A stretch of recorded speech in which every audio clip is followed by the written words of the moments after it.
Folks, and thank you very much, and apologies for those that might be bored to see me 2 weeks in a row, but I hope not, because it's a completely different topic from last week. Nevertheless, incredibly linked, with last week's topic. And one of the things that I should point out from the start is our whole interest in this area of mental health and in particular, probably moving more towards this concept of mental fitness, which I will talk about a little bit more. But as you can see, by the three icons down the bottom of the screen, that we work across three key areas of safety and injury prevention, the health and wellness, but also that mental health and high performance aspect to our work. And as we've worked through those different domains, we continually have it reinforced every day how inextricably linked these areas are, that they all interconnect with each other. And over our journey, we've done a lot of work and research and a lot of collaboration with partners into areas of brain chemistry, positive psychology, the occupational psychology and neuroscience, some really good work that's come out of the UK. And in particular, the behavioural science aspect has always been very dear and close to us, because it has provided the cornerstone for actually engaging people and, finding ways to tap in to extract their buy-in. Just briefly, like our key point of difference, and hopefully you'll see that come through in some of the materials, is this aspect around engagement, that we have always operated on the very simple premise that if you actually can't engage people, and I stress effectively, that's voluntarily, that you can't change them. And you can't win their hearts and minds so that you actually extract that sustainable behavioural change unless you can, engage them effectively. So that's a really key aspect.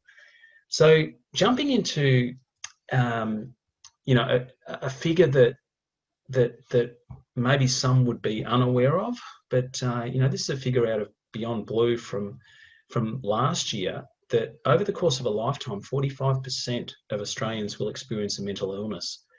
And so obviously that was before COVID, and we're all well aware of the 20% figure for diagnosed anxiety and depression throughout any given year.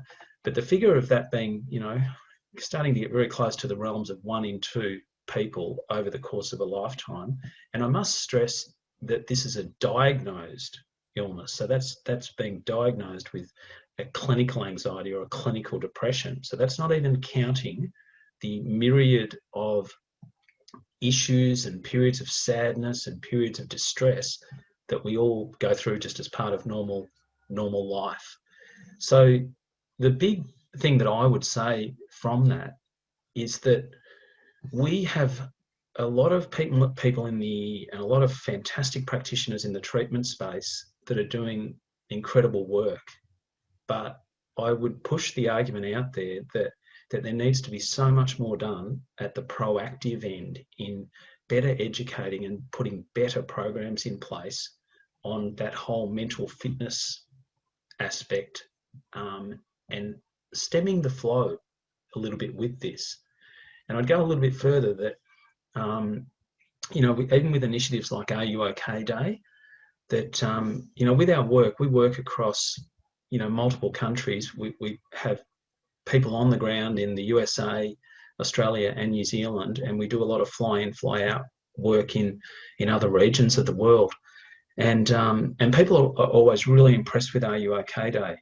But I think we have an enormous opportunity to give that more sustainability. So rather than it just being this campaign-based period that gets some great attention, that there's got to be elements put in place that give it some sustainability. If you have a look at, with it being incredibly relevant with our, what we've gone through with COVID, that this isolation, or the issue of isolation, that almost doubles the risk of depression, increases cardiovascular risk, doubles the risk of non-fatal stroke. So there's a lot of flow-on rates around that fact that people need, strong forms of human connection. So, it's another area that, not to be alarmist about, but it has to be a consideration in our, risk management planning moving forward on this type of thing. And I know with our work in the US that figures that we were just presenting the other day is that in many areas their rates of anxiety and depression have trebled. So being, obviously putting the system under incredible stress. If we dig a little bit further, this was another figure that came out from last year, that 54% with a diagnosed mental illness do not access treatment. Now, there could be a whole myriad of reasons behind that, but breaking it down again to that simplicity aspect of doing a lot more focus on the prevention becomes really, really critical. And we think that a lot of people, when they get to a level of dysfunction and helplessness, it becomes a really difficult situation. So there certainly could be issues with, access to treatment.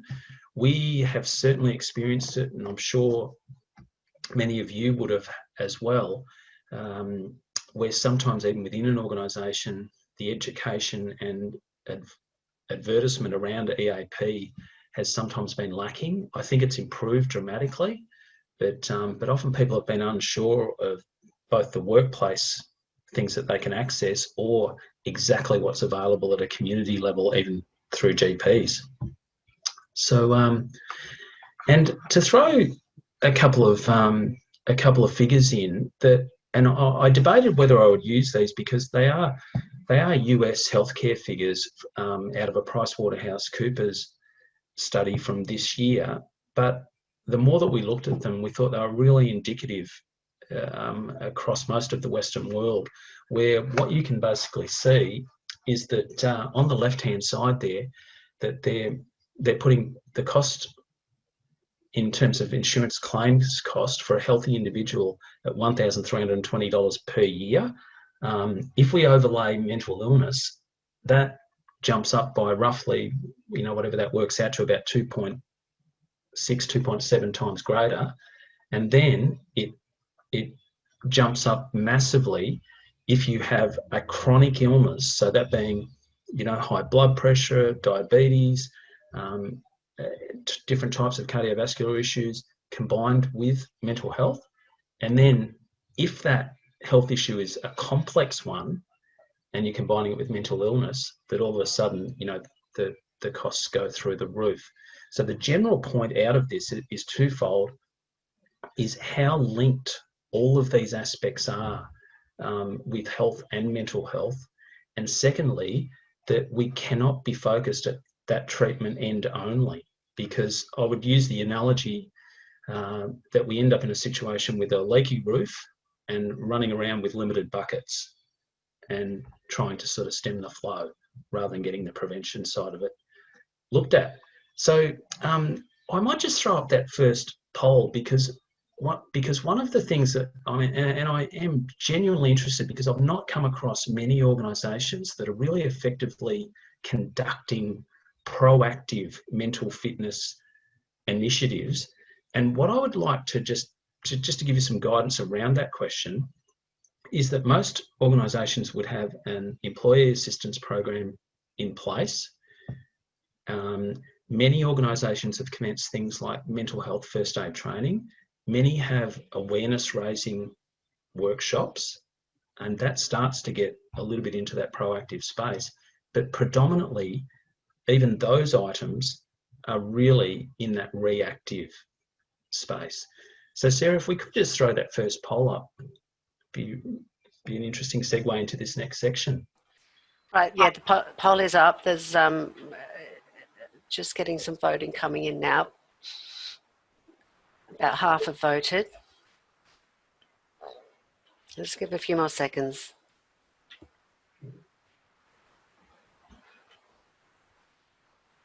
All right, I'm going to share it now.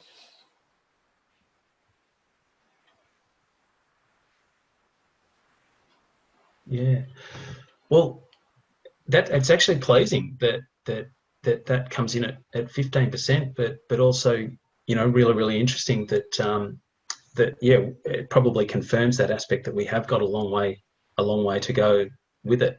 So I'll move on and I'll throw a few ideas there through you. I'll just touch briefly on the organisational piece, because there is a depth of information. It could actually be a workshop on its own, but to try and summarise it into a couple of key points is that a few of the things that are coming out as absolutely critical for good mental health for people within a workplace is that they have a level of autonomy, that they have some autonomy over the work that they're conducting and how they go about doing it and managing it. The more regimented you are with it, it starts to really eat in at people's mental health and really challenge that. The challenge piece, I'll jump straight down to that quote from Martin Seligman, who was one of the founders of the whole area of positive psychology, and many of you may have come across his books. But that comment that people are happiest when challenged and completely involved in a task. So he points out that thing that we all inherently know, that if we haven't got enough stress, enough challenge, we can equally become depressed and bored.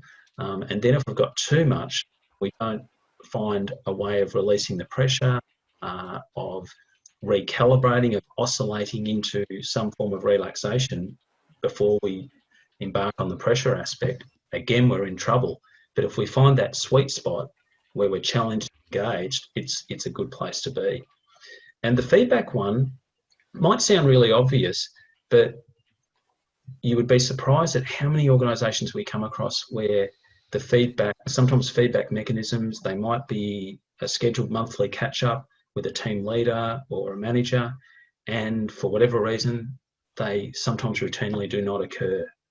And the research, and particularly some really good research out of Harvard, says unequivocally that people would rather receive bad feedback than receiving no feedback at all, which might sound really surprising, but it gets to that connectedness aspect and that area around, probably the challenge and, productively moving forward. And obviously just those support mechanisms in place, which I'll kind of look at this next slide here, because again, in some of that Harvard work, that you can see those first few points around trustworthy, respectful, good listener, honest conversations, reasonably obvious type stuff. But that fourth point, I think, is an area where we need to move ahead with, so that we're really proactive and managers and team leaders have at their disposal an easy pathway of referral, rather than feeling pressured that they have to actually be, the counsellor, which you really don't want to, and you don't want to put that type of pressure on people. And it has been one of the things that sometimes gets mentioned with mental health first aid, that you have to be really careful about sometimes putting that pressure onto an individual. So if we jump into that whole proactive space, that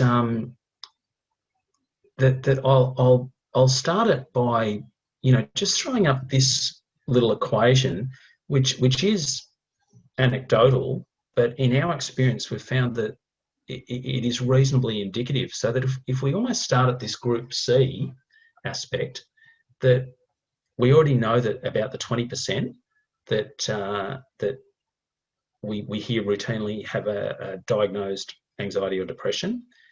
And then if we jump up to the top one, and if we look at that 50% group that are probably going well, and they're probably in that healthy category and range, and we want to keep them there. That's the critical aspect to it. So it's about proactive actions that they understand why they need to do them and why it will improve their mental fitness and why it will keep them in a good space. Because often that's the piece that we're not accurately educating people on. And then if we jump to the group B, that is our huge opportunity in terms of stemming the flow. And that's that bit that could possibly move either direction, that they could go into the diagnosed group and the really, really high risk group, or they could go back the other way. So that's where, you know, the objective that we'd really like to move on. So again, reconfirming those figures, and if we consider this concept that every single person can be healthier mentally every day, no matter where you are on the mental health spectrum, but the content is critical. And I thought I'd share, you know, which might be useful if you're looking at framing your own programs and how you're going about it. This is an example that we first used roughly 10 years ago. And so you can imagine 10 years ago how things were stigma-wise, and especially when I tell you that we use this in the Pilbara mining areas of Western Australia. And our brief at the time was to deliver a series of mental health expos, and they wanted to make it really obvious in terms of the branding and the naming, and they wanted to brand it mental health. And we debated it with them, and we said, look, we don't want to avoid the issue, but we want to send a really strong message that this is for everybody, that it's total population, that every single individual could be healthier mentally. So that was the big message that was being sent. So it was reframed to, you know, headquarters, boot camp for your brain, and exactly what it did was to look at that whole, all of these proactive items that you could actually do to improve your mental health and well-being. So if we kind of, I'll end up working really, there'll be a little bit of rapid fire here of going through some of these particular items, but it's a snapshot of some of the things that we end up looking at.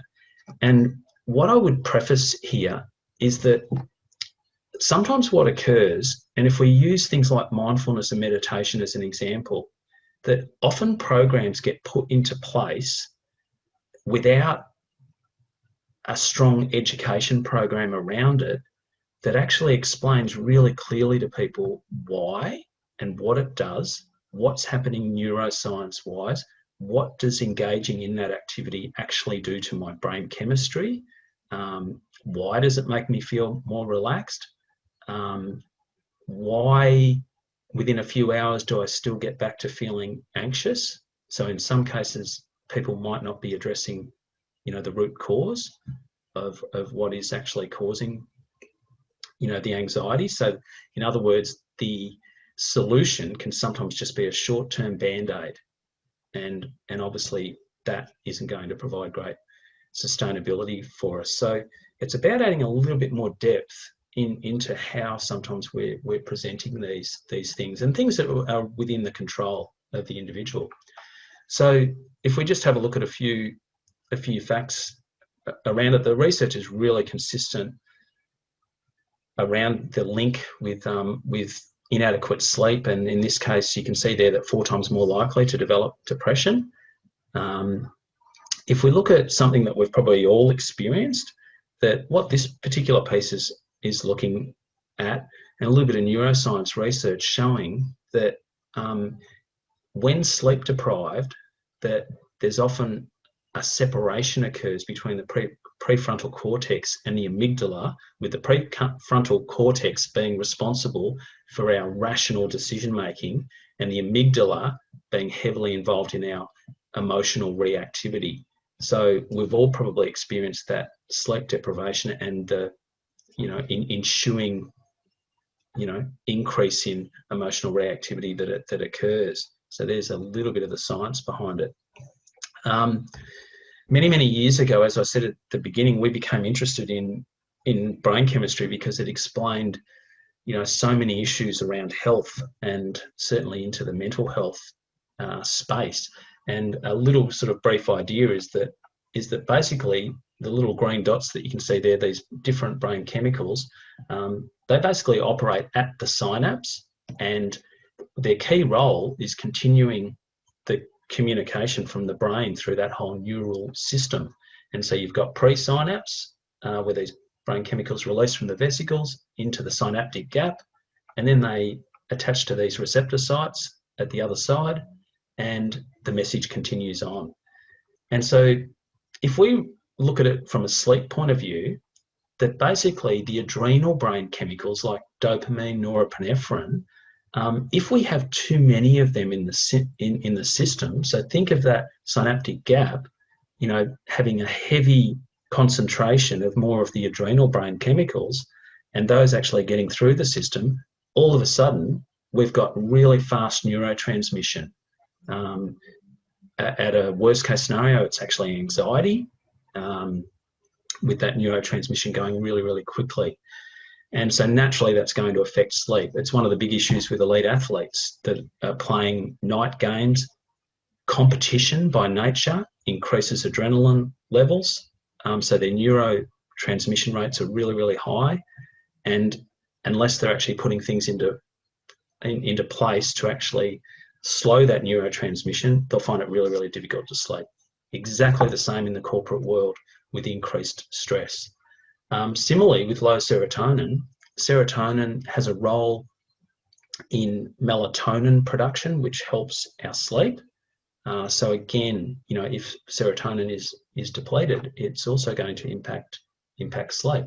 And so with regard to that, there's various things around activity, diet, all of these types of things that actually affect these brain chemical levels. And I threw this one in, more as a stark reminder of that link between immune system function and sleep, which we all inherently realise, for those of us that have gone through those periods of limited sleep and somehow landed with a cold or a flu, etc. And so in this case, the research is looking at those cancer cell levels there.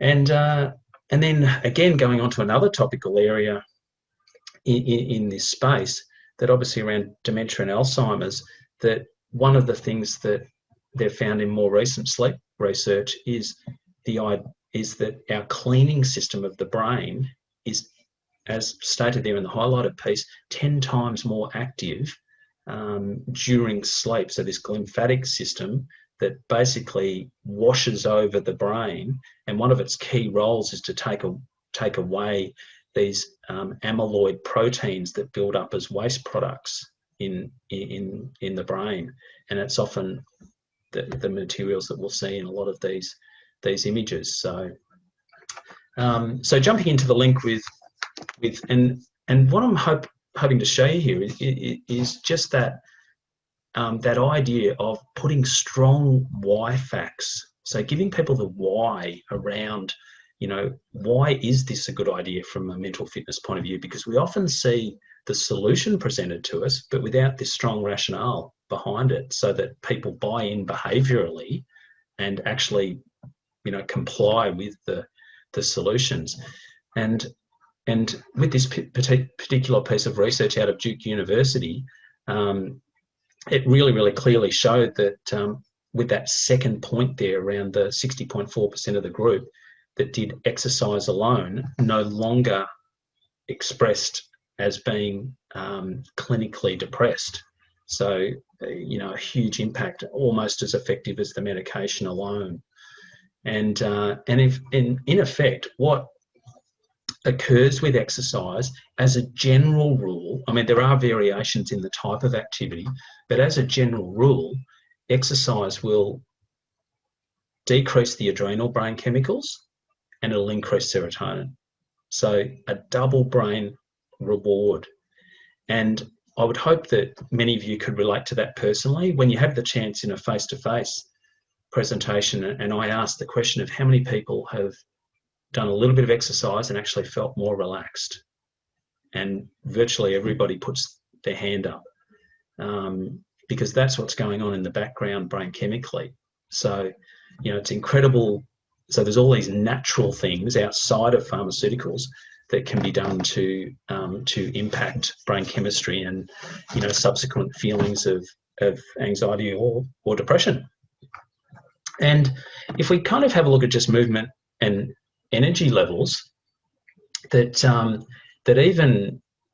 even just in an ideal world, and it's really relevant for all of us working at home, is that you need to get these little movement breaks and then a bigger movement break. So a little movement break every at least 30 minutes, bigger movement break every 90 minutes. And because otherwise, and we've all probably felt this, that your energy levels will go down like that. So again, one of these values in terms of just that cognitive function aspect of movement, and that the issue of just simply standing is going to, create an oxygenation effect and engage muscles, increase oxygen uptake and flow. And better still, if you combine it into something like a back extension that reverses some of the pressure that might have been on the discs in the lower back, and in the one movement, we've lengthened out hamstrings, we've lengthened out hip flexors, and we've lengthened out quadriceps. So multiple value by just putting, and I put this up to show you that value of putting the reasons, like the good reasons around doing that exercise, which many might otherwise look at it and go, gee, is that really going to do much for me? But all of a sudden putting that value proposition around it, and you've ended up with that cognitive function movement spike to go with it as well. Moving on to the nutrition aspect of it, that we've heard so much in recent years about Mediterranean diet, and I've linked Okinawa into there as well, because some of the research out of Okinawa, shows vegetable intake up to around 10 serves per day. And it was some of this research into Mediterranean and that Okinawa diet that in many circles has been termed these blue zones of the world, like these areas of the world where people are living, long and fulfilling lives. And it was some of that data around vegetable intake that prompted the UK to lift their national guidelines up to 7 serves, per day.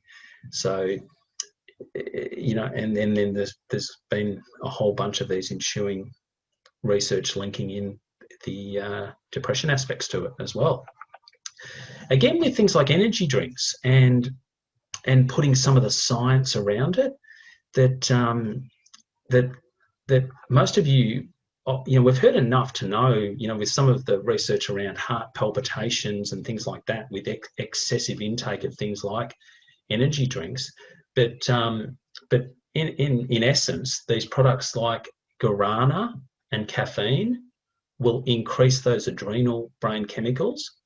And the little biological rule of thumb is that when you have too much adrenaline in the system, it is at the expense of serotonin uptake. So typically the adrenal brain chemicals will win that biological battle at the blood-brain barrier. So certainly, it's a small thing, but a huge thing, that anyone who was exhibiting signs of anxiety, the worst thing that they could be doing is having excess caffeine. So a positive action out of that. Connection, it sometimes sort of is a little bit of a throwaway line and everything, but again, this in itself could be an entire presentation. And there's been a lot of social science research into this over a number of years that really looks into that need for connection. I touched on it a little bit from a workplace point of view, and I noticed there was something in the news this morning that even came out, saying that with the whole work from home scenario, that one of the things that, although there were a lot of positives, one of the things that people really missed was that energy around the office. So we are actually herd animals by nature, humans, and we tend to really, really need that social connection. And the research, pretty clear there in terms of 2 to 3 times more likely to suffer depression. And if you look at this data here, really quite compelling. Big sample group of 309,000 people, and the risk of premature death being 50% higher in those people that lacked, strong relationships, and puts it in perspective a little bit when you equate that mortality risk to the idea of smoking 15 cigarettes per day. And if we look at gratitude, something that it's almost become a commonplace initiative that people have been educated on it, but sometimes we've maybe stopped short of really educating people on what's actually occurring. Why do you feel better? And it was actually Martin Seligman that did some of the really early research into this. And his early research had pretty much 100% strike rate, where those people that embarked on these gratitude exercises that were diagnosed clinically depressed were no longer diagnosed clinically depressed after going through a series of these gratitude exercises. And really effectively, what it was doing was rewiring. It was actually reframing narratives so that we're taking that focus away from ourselves and really thinking about either those things that we're grateful for or the people that we're thankful for, in how they may have helped us in certain ways. So it's far from a flippant activity. If delivered well, it is really a clinically proven mechanism for improving mental wellness, improving mental fitness, and certainly improving, the effects that those diagnosed are feeling. So it's time for the next poll with this one. And what I would love, to see is we'll just put up a poll that basically asks a two-part scenario. And the first part is really looking at where you would like to spend, most of your time, like which quadrant, the top left, top right, bottom right. And then the second part of the question is which quadrant do you find yourself spending too much time in, that you really, a quadrant that you don't want to be there, but you're finding yourself getting dragged into. So I'll just leave you with that for a second.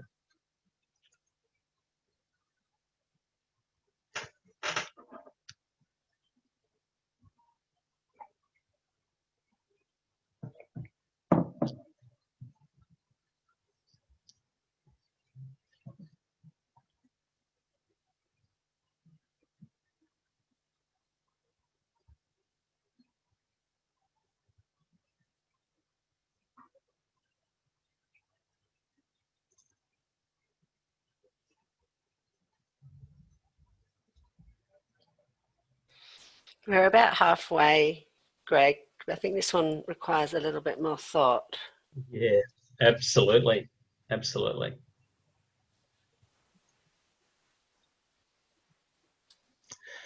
And just, as you're doing that, I didn't want to upset people's thought patterns too much, but obviously it becomes a really important proactive item that we can do in the whole mental fitness space is better manage our emotional energy, because really a bunch of these things, particularly the ones on the left-hand side, they're items that are really linked to the kind of signs and symptoms and feelings that you might feel with mental health issues.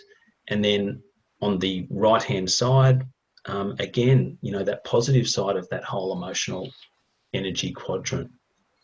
Okay, I think I'll close it off now.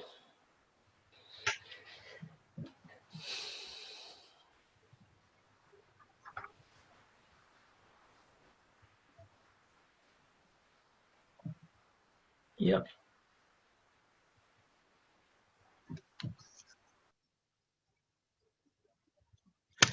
Yeah. No, thank you very much for the answers there. And again, really indicative, and I've had the ability to easily get that feedback back. I'd probably ask a question relating to the top right answer, and the question would be, can you be there all the time? And I think, while that becomes a really aspirational quadrant that we'd love to be in, the absolute secret, and it's a real take home personally that I hope you can put into action, the take home to capture what Martin Seligman said around that idea of being challenged and engaged is that you've got to have appropriate recovery. So it's okay to be up in that top right, energized, connected, challenged, engaged, but you need to oscillate down to that bottom right one where you are giving your brain that time to slow down, however that looks. And that will change from person to person, from the person that enjoys yoga, meditation, reading, music, playing with the kids, playing sport, playing golf, fishing, whatever that distraction looks like, that actually gives you that oscillation and relaxation and recovery to then go again. Because again, we would have all experienced that if you don't get that, you're in a not so good space. And the second part of it, with the left-hand side obviously being the difficult area, and 42 and 29% saying that you sometimes find yourself over that other side. I'll flick on to the next slide to explain that one, and I hope it becomes a really, really good reinforcer to really try to find that oscillation recovery that I was talking about, because the left-hand side is where all of the disease comes from. And it's what I was talking about earlier, that if you stay too long in that out of balance space, that's when a condition becomes chronic. So the thing that I would say is that when you feel yourself over that side of the quadrant, do whatever you can to get yourself back over to the right-hand side of the quadrant. So yeah, it's that area where all of the links come in.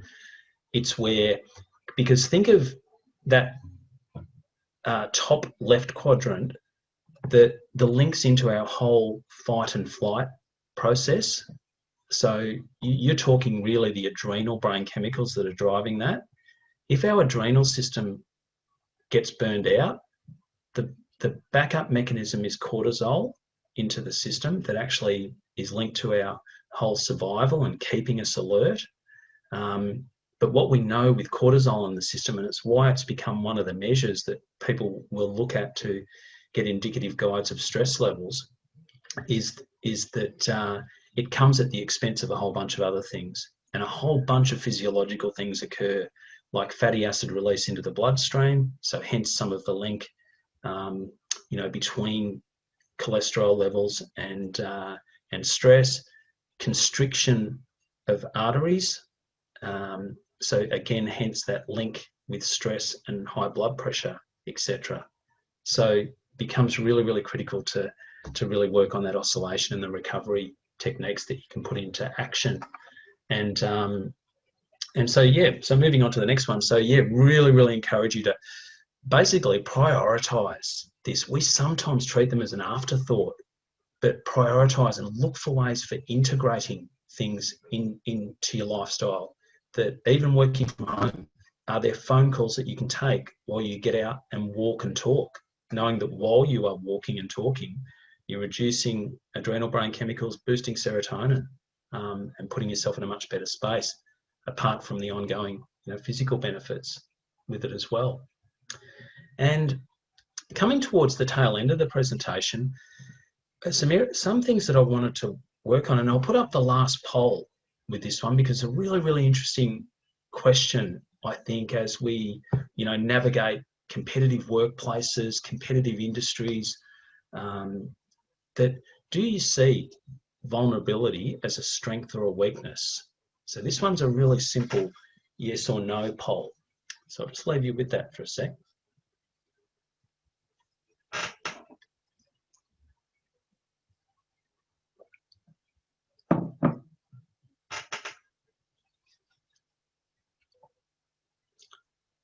So to clarify that a bit further, if people are thinking about it, so when I say vulnerability, that ability to allow yourself to be vulnerable. So further perspective, and for those that have come across any of Brené Brown's work, she talks about how we all wear a certain level of armor.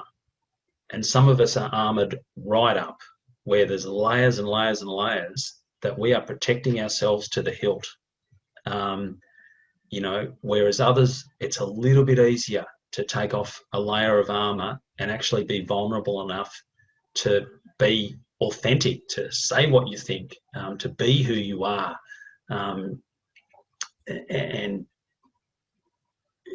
more easily, put it into practical terms, accept feedback in a rational way if it's a workplace setting. But I'll touch on it a little bit more. So yeah, are they in, Sarah? Yeah. Well, there's just a little bit of confusion about the question, I think, because yes, so a little bit in the chat. Shouldn't it be, do you see vulnerability A as a strength or B as a weakness? Yeah. Yes. I think maybe we could have done it that way, and yes, and so we could have, or yeah, and you're right. So there's me being vulnerable. That is a poor question. That's okay. The way that's the whole thing is about learning, isn't it? Exactly. So the way that we could have answered that would have been, so even if we put it down, do you see vulnerability as a strength? And we can maybe answer it in that context, because then it'll give us that same result. Right. Well, I think people can pop their opinion in the chat panel, and then we'll see it there. It's like a. There you go. That's okay. So, so the bit that I would throw at you there is that. So this is a quote from Brené Brown, and the vulnerability is the birthplace of innovation and creativity and the ability to effectively navigate change. And I found it really interesting.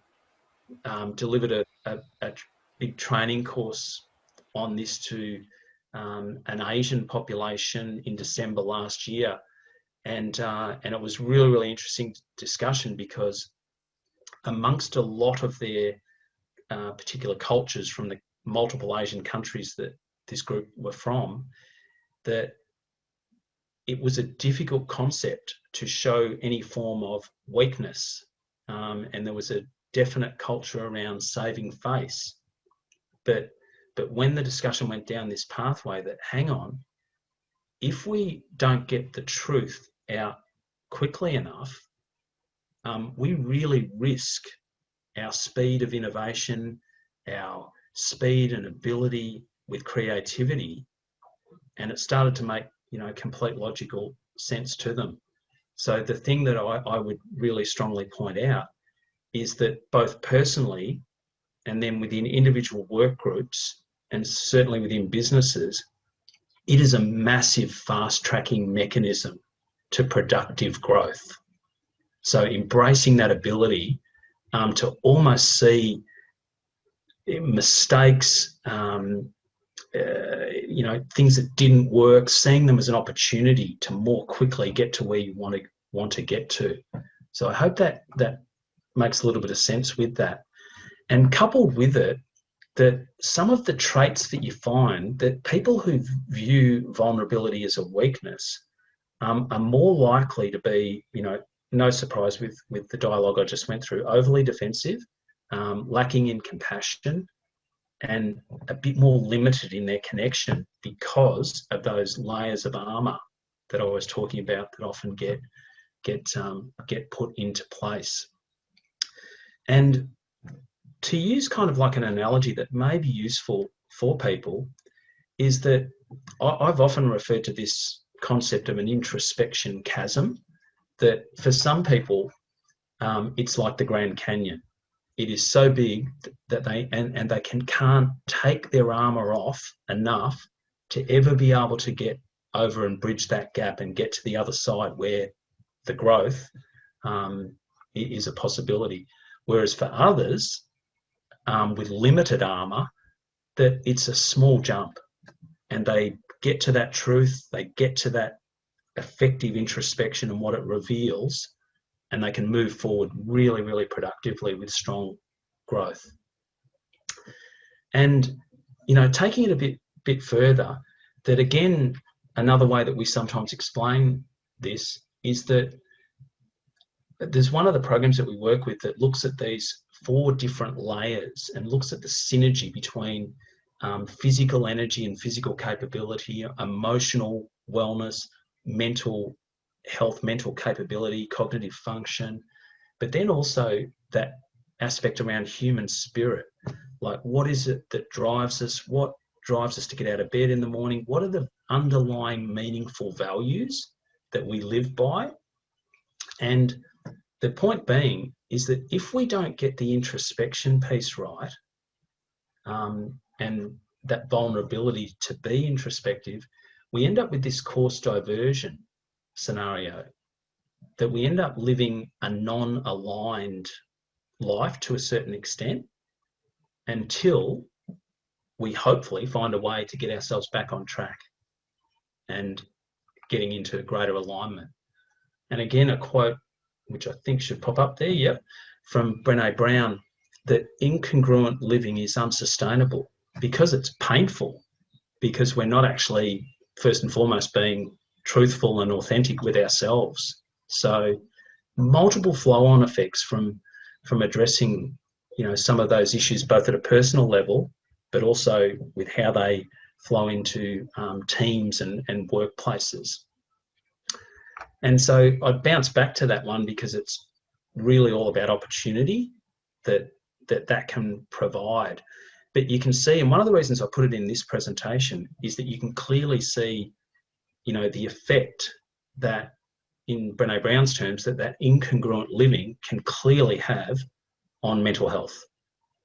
So getting some of these things right can be an incredibly powerful step forward.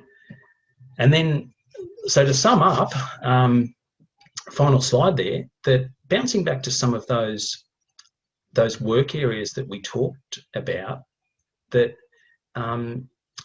that certainly questioning and looking at, you know, are there appropriate levels of that autonomy, the challenge? Have we got our feedback mechanisms right? And then support-wise, how does that look?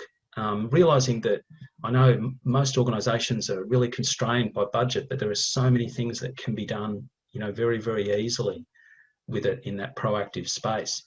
And, you know, almost, if it helps as a strategic planning series of guideposts, that the diagram on the right, you know, really gives you an idea of some of the building blocks that you can be looking at, well, what are we doing in that physical space where the science tells us that these things affect mental fitness and resilience? And then what are we doing at that whole emotional health level, the relationships, the connectedness piece? And then moving up to the mental area, that how are we helping people with that whole focus, cognitive function, logical thinking? Are we helping them understand that need for oscillation, that if they always want to be energized and challenged and in that space, are they getting the recovery right to allow themselves to optimize that performance? And then in that top one, which is a little bit more in depth, but that whole human spirit piece, you know, cutting it back to a couple of key concepts, is that one around meaningful values is because certainly the people that really nail what's most important to them are able to better navigate a really streamlined daily, weekly, monthly, yearly life. So thank you so much for your attendance. Apologies for the poorly worded vulnerability one there, and I'm glad people were on the ball to be able to sort that out. So greatly appreciate it. I hope you found some value. Okay, thank you, Greg. I have shared 3 links in the chat panel. 2 of them are resource pages from your website, which look really, really good. And one is a link to future webinars. So there are a couple of questions, but I think that you'll be able to tell this, whether you answered them. One from Alistair: what are the impacts of sleep on brain chemistry? The impacts of sleep on brain chemistry. Yes. So one of the big things that occur is the appropriate sleeps. No surprise, both physically and mentally. And if you think about that whole glymphatic system, that it's 10 times more effective. When we get that restful sleep, that in essence, sleep allows the replenishment of some of these critical brain chemicals. So in particular, things like serotonin, that allowing the replenishment of serotonin. Whereas what you will find, the kinds of signs and symptoms, and some may have felt this, that when you go through periods of prolonged lack of sleep, that you sometimes almost have that neurotic type feeling. And often that is caused, by this increase in those adrenal brain chemicals. So yeah, I hope that partially helps with that answer. Okay, the next one is HIIT training, which I think is high intensity interval training, consistently gives me a positive mental afterglow the day after. What's going on in my brain? Yes. And look, sometimes there are differences depending on the individual, because the one thing that I would preface with it is that with some people, because what happens is that if you already have high dopamine, sometimes you will get an immediate release or immediate relief, that you will feel better, feel more relaxed, feel calm with exercise. But if you are doing that high intensity interval training every day, with some people, they need to do more and more and more to get the same feeling of relief. So if you are in that category, what I would say is that every second day you need to intersperse it with a relaxing activity, something reflective, calming, slower, because basically what happens is that, with the first example, the gym junkie type thing, that adrenaline will actually replenish faster than you're getting rid of it. So you end up having to do more and more to get rid of it. But the general rule is exactly as you experienced it, that exercise in general will reduce adrenal brain chemicals and boost serotonin, so that you actually do feel incredibly better with it, less anxious and less flat. All right.